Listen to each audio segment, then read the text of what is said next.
It was an ordinary day at Andrews Air Force Base. Military jets landing, pilots saluting dignitaries, personnel hurrying about. No one noticed him, a man in his 70s, slightly stooped, pushing a baggage cart.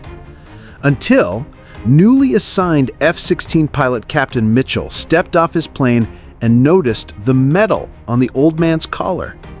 He froze, slowly came to attention, and whispered, "I recognize you from the poster at Thunderbird headquarters, Colonel Jenkins."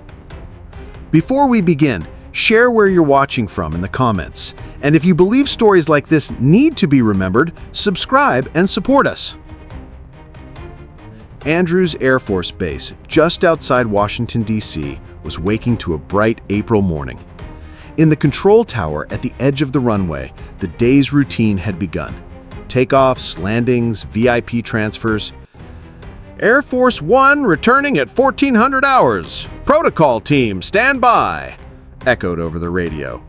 Military discipline and precise timing, impeccable as always. Inside the terminal building, a man in a blue uniform moved quietly. James Jenkins, 73, with his slightly stooped back and thin white hair, looked indistinguishable from any ordinary airport worker. As he pushed his baggage cart, his eyes remained fixed on the ground. For 8 years, he'd done the same job: collect luggage, transport to aircraft, never draw attention. On his uniform collar was a small pin, a faded gold star. Most people would assume it was a standard personnel marker. It wasn't. This was one of the highest decorations of the United States Air Force, but Jenkins couldn't bring himself to stop wearing it.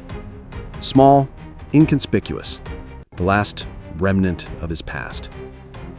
"Jenkins, take VIP luggage from Hangar 86 to the west runway," said the duty manager over the radio.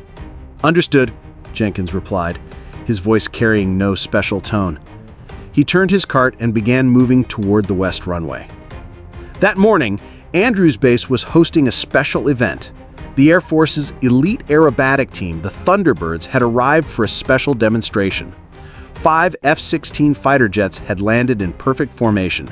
The pilots were being greeted by the base's protocol officers. Handshakes, salutes, formalities. Jenkins approached quietly with his baggage cart.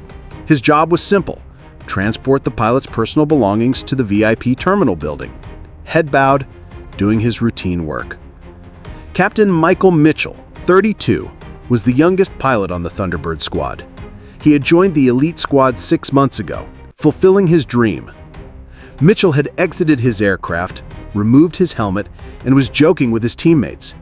His eyes drifted to the baggage handler coming to collect their gear, a standard procedure. "Will you be taking our bags, sir?" he asked with a polite smile. Jenkins didn't even lift his head, just said, "Yes, sir, I'll handle it right away." As Mitchell turned to thank him, sunlight caught the pin on Jenkins' collar. The small gold star gleamed for a moment. Mitchell's eyes narrowed as he looked closer. Then his expression changed completely.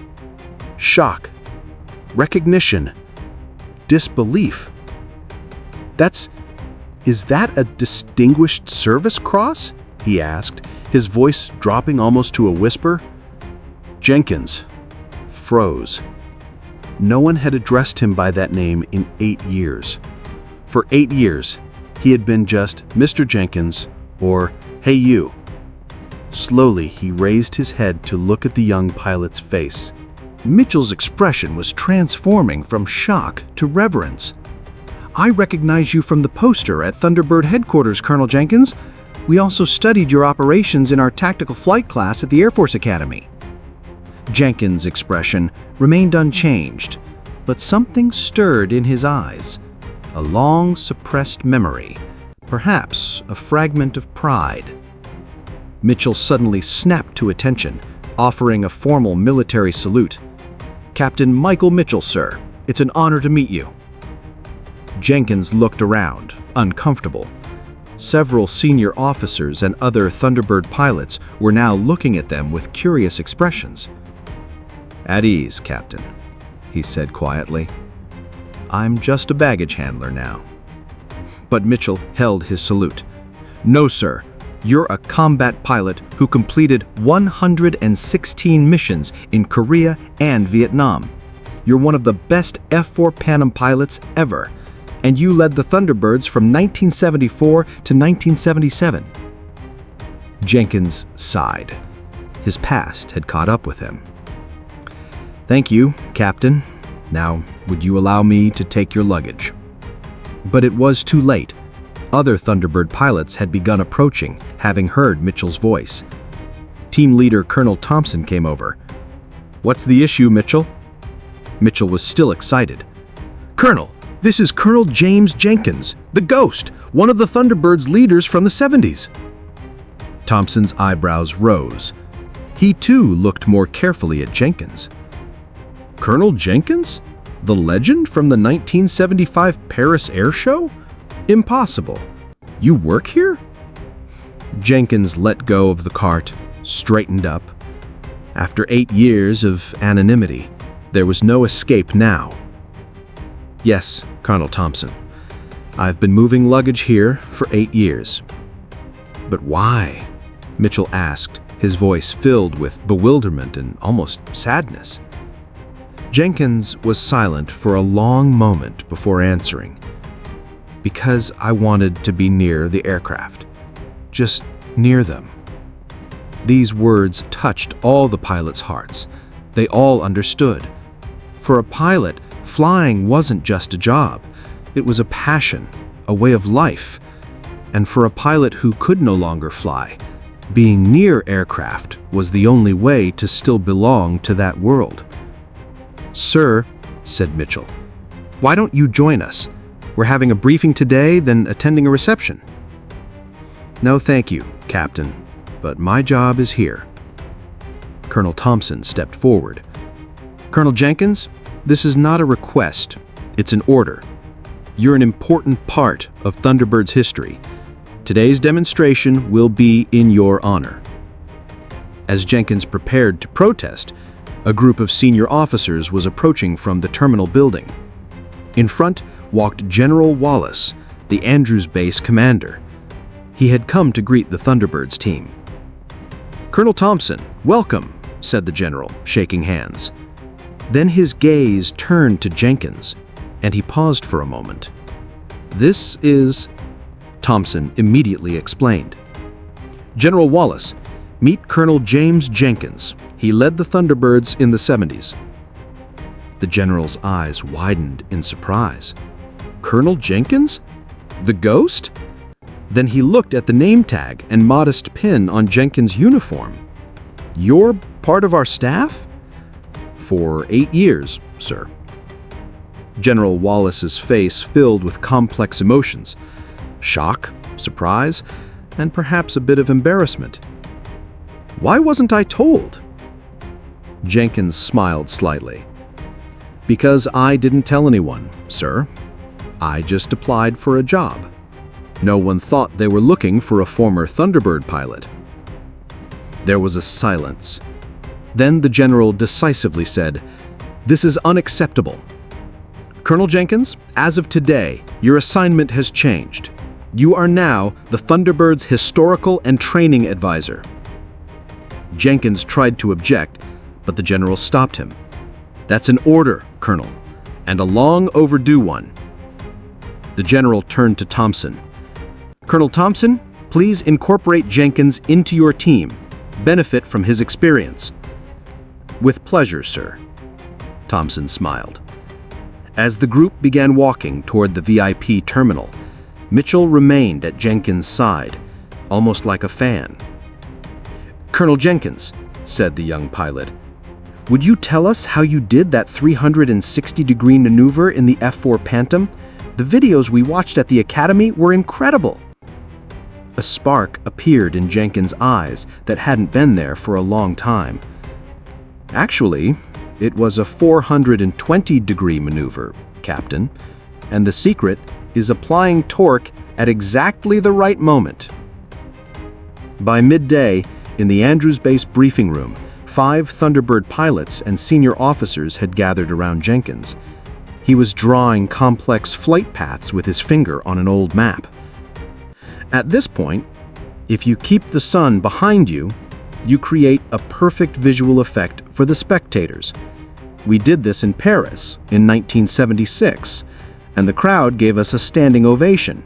The pilots were taking notes, asking questions, appreciating the opportunity to talk with the old master.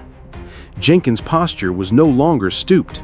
His shoulders were pulled back, his voice stronger, his eyes animated. The baggage handler was gone, replaced by a legend. "What about your famous ghost pass maneuver?" asked Mitchell. "Could you really use the clouds to disappear from radar?" Jenkins smiled. "That was a war secret, Captain. But yes, at the right altitude and speed, you can use certain layers of the atmosphere to minimize your radar signature." In the afternoon, as the Thunderbirds prepared for their demonstration, Mitchell found Jenkins outside the hangar. The old pilot was watching the F-16s, longing in his eyes. "Colonel Jenkins, I want to ask you something." "Sure, Captain." "Why did you hide for so long? Why did you work as a baggage handler instead of as a legend?" Jenkins didn't answer for a long time. "Sometimes a person wants to forget who they are, Captain. Sometimes you want to get away from the past. Just exist." "But why? You're a hero." Jenkins shook his head. "I was just a pilot doing my job. And when my mission ended, I lost myself. My identity was flying. And when I couldn't fly anymore..." "But you're still valuable to us. Your experience, your knowledge, these are priceless to us." Jenkins looked at the young pilot, understanding in his eyes. "You know, you remind me of myself. The same passion, the same dedication. Maybe that's why I hid. It was painful to see the person I once was." In the sky, the Thunderbirds took off for their demonstration. In perfect formation, 5 F-16s filled the sky with sharp maneuvers. Jenkins and Mitchell watched from beside the runway. "My discovering you today wasn't a coincidence, was it?" Mitchell suddenly asked. Jenkins smiled. "There are no coincidences in life, Captain. Just opportunities waiting to be noticed." At the end of the show, the Thunderbirds landed and the pilots exited their cockpits. The crowd was applauding. Colonel Thompson approached the microphone. "Today at Andrews Air Force Base, we have a special guest, a legend, a pioneer, the pride of the Thunderbirds. Ladies and gentlemen, Colonel James the Ghost Jenkins." As Jenkins uncomfortably stepped onto the platform, the crowd applauded even more enthusiastically. He was still wearing his baggage handler uniform, but his posture was now that of a commander. "Thank you," he said into the microphone, his voice low but powerful. "But I was just a pilot who loved flying. And today, watching these young pilots dance in the sky, I was filled with pride, because the tradition continues. The legacy is safe." That evening, a reception was held at the Andrews Base Officers Club. Jenkins was General Wallace's special guest. He was no longer wearing his baggage handler uniform, but a clean Air Force uniform, one that Thompson had given him. "Colonel Jenkins," said the general, raising his glass, "we lived among us for 8 years, but we didn't recognize you. That was our loss. But from today on, as honorary advisor to Andrews Base, we will benefit from your wisdom." Jenkins bowed his head, thanked him. Young pilots sat around the table, all eager to hear his stories. "Colonel," said Mitchell, "tell us about that night mission over Vietnam, the one where you flew over the Red River without radar." Jenkins smiled. "That night, the stars were my guide, Captain.